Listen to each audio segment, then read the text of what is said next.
Bien bonsoir les gens. Il y a des vidéos qui ont été réclamées par quelques personnes. Alors depuis le temps que j'en ai pas fait, on va en faire une vidéo plus explicative qui finira sur du humoristique après. Alors bah écoutez, ça va, hein, j'ai commencé chez GLS. La question qui se pose beaucoup, c'est quoi GLS? On connaît pas. Bah, j'ai le loisir. Ça peut être quoi? J'ai le loisir et la sécurité. Par exemple, enfin, on peut faire tout un tas de mots. GLS, c'est un peu la même chose comme Mondial Relay, UPS, DHL. Donc, c'est des colis qui sont livrés par mois, par exemple, et d'autres.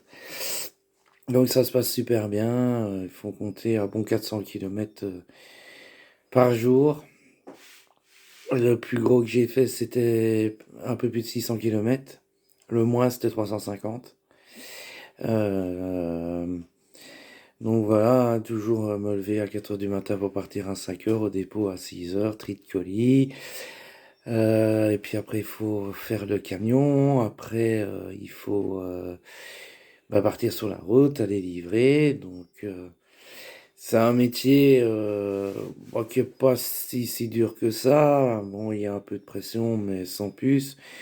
On dit que sur les livreurs, certains au niveau du permis, oui. Ce qui n'est pas mon cas, parce que moi, j'ai besoin de mon permis pour mon boulot et pour mon fils. Donc, je ne joue pas à rouler à 150 avec le camion comme d'autres le feraient. Mais bon, voilà. Euh, Il y a pas facile, il y a des contraintes et non, c'est pas Chronopost où il y aurait apparemment plus de contraintes. C'est pas un métier où on est assis dans un camion toute la journée. Parce que bon, bah, il faut bien penser que une camionnette à 3 tonnes 5, on dirait en Belgique, ça a quand même 2 à 3 marches d'escalier pour monter dedans. Par exemple, sur 80 clients, bah, c'est 80 fois les descentes, les remontées. Il y a la marche pour monter à l'arrière du camion par le coffre, comme moi j'appelle ça, ou par le flanc. Il y a des colis que ça pourrait être livré par la poste parce que ça rentre dans une boîte aux lettres comme une lettre. Il y en a d'autres, ça monte dans les plus de 30 kilos. Donc voilà.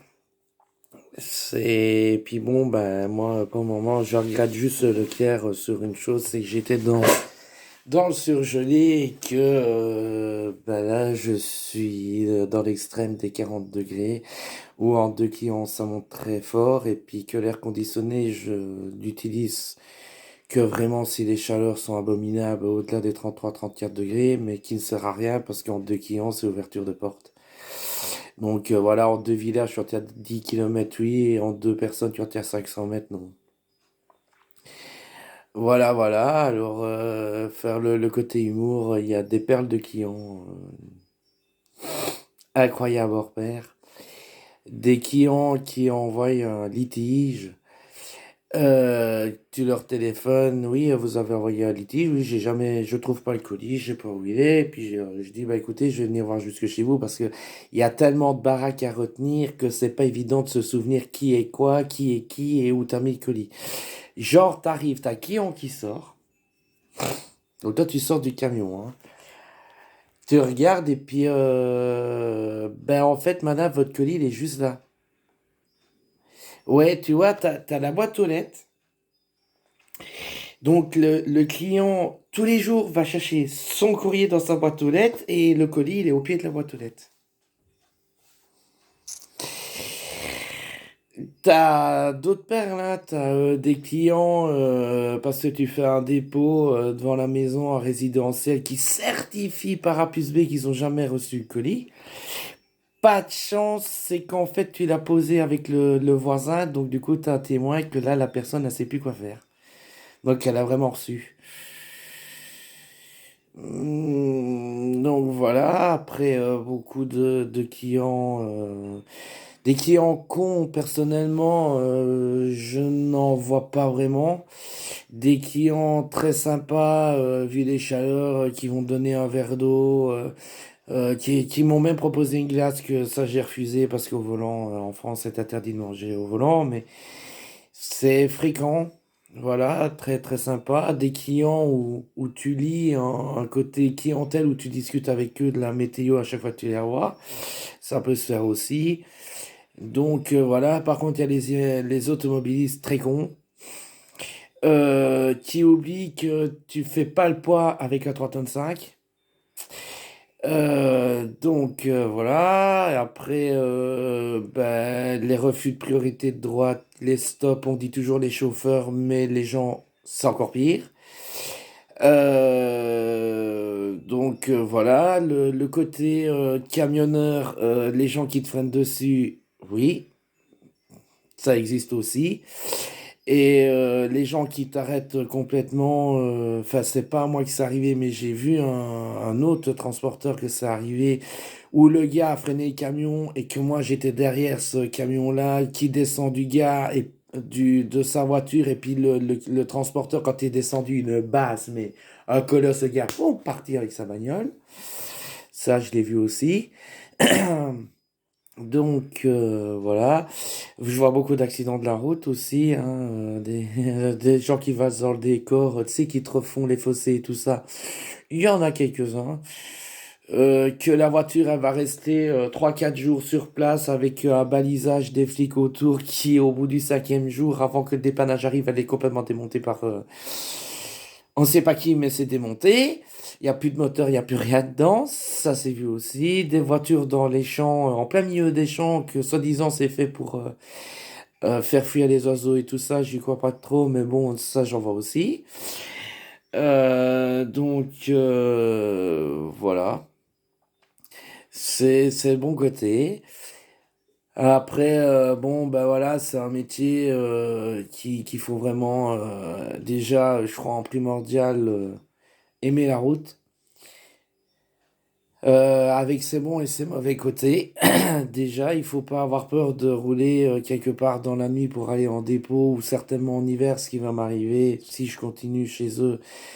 Bah, à 5 heures du soir, il fait noir. Donc voilà.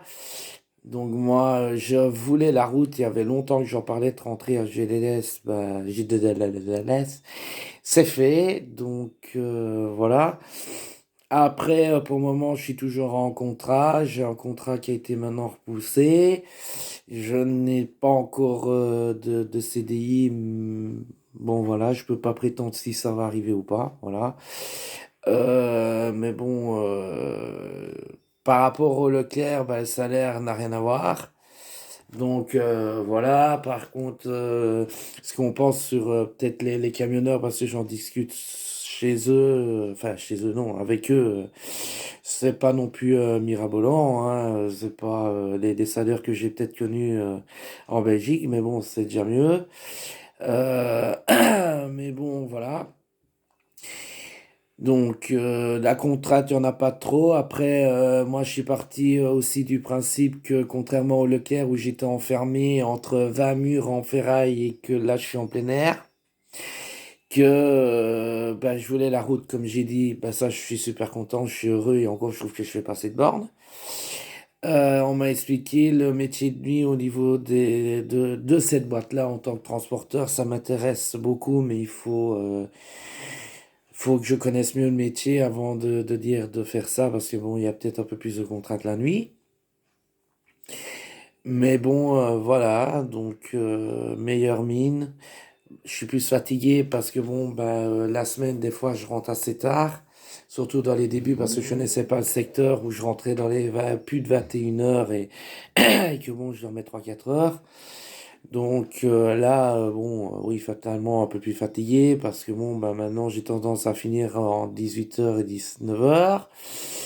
Mais bon, après, bah, il y a les animaux à la maison, il y a si Océane a quelque chose à me faire faire parce qu'elle ne peut pas le faire, ou des choses comme ça. Donc je continue à dormir mes 3-4 heures comme avant. Et c'est le week-end où là, le lit, mhm. Et je fais des enchaînements de 12 heures. Voilà, donc c'est pour ça que là, il est 1h30 du matin, je suis encore debout. Voilà, voilà, donc... sinon, c'est à s'amuser à me mettre une chanson dans la tête que j'arrive pas à faire partir, c'est... 18 nœuds, 400 tonneaux, nanana, nanana. Tiens bon la vague et tiens bon le vent, Tisséo. Oui, je dis toujours Tisséo, j'aime pas Isséo. Voilà, Santiano. Je sais toujours pas où c'est. Du moins, j'y ai pas encore été. Même dans la livraison, je suis pas encore passé par là. Donc, voilà. La question qui sort beaucoup, c'est le secteur. Donc, Poitiers, je pars sur Fros. Fros jusque Loudun, Loudun repartir jusqu'à la chaussée, de la chaussée repartir à Serre-Bertegon, Bertegon redescendre sur Loudun Saint-Marcel, de là repartir sur Roiffet, les Trois-Moutiers, Pouancey au plus loin en passant par le Center Park et le golfe de Roiffet, revenir par les côtés Ternay, Curcey-sur-Dive, des choses comme ça, pour revenir sur Loudun où là j'ai le relais. Et puis, bon, bah, en général, je fais deux, trois pas qui sont sur mon retour. Et puis, voilà, rentrer à la maison. Donc, il y a moyen de faire 400 bornes dans le 86, voilà. Même plus. Donc, voilà. Là, je confirme aussi un truc dans quelques jours, le 6 août. Il y en a qui vont certainement me croiser en Belgique parce qu'ils reconnaissent ma voiture. Je n'aurai le temps de voir personne. Voilà, il y a une personne, enfin qui sait que je vais venir le voir parce que bon, voilà, je viens à chaque fois. Il y en a une deuxième que j'aurais souhaité voir mais qui est partie en vacances, qui partira en vacances à ce moment-là. Donc voilà, mais sinon j'ai le temps de voir personne, sachant que je vais rentrer du boulot dans les 18 heures. Je vais essayer de dormir si j'ai le temps 2-3 heures pour partir à minuit.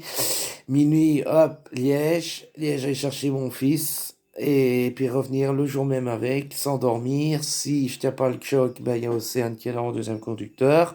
Rebelote le week-end du 21 août pour aller le ramener. Voilà, donc j'ai réussi à ce que je puisse avoir mon fils à la maison. Mon fils, il est de tout cœur à venir aussi. Et mon petit Lucas m'a d'ailleurs fait un gros passement au cœur hier. Parce que bah maintenant il a la possibilité d'être un peu sur Internet quand il a le temps et bon bah il se débrouille dans ses écrits etc. Et il m'a envoyé une photo qu'il a chopée sur Internet où il est mis tu me manques à Missiou. Et moi c'était la première qu'il m'a envoyé et puis ben moi ça me l'a mis à l'envers donc voilà. Alors, sachant que mon petit loulou, il se promène aussi sur YouTube et qu'il aime bien de m'embêter avec YouTube, bah, si tu passes sur cette vidéo-là, tu me manques très fort et je t'aime très fort, mon loulou.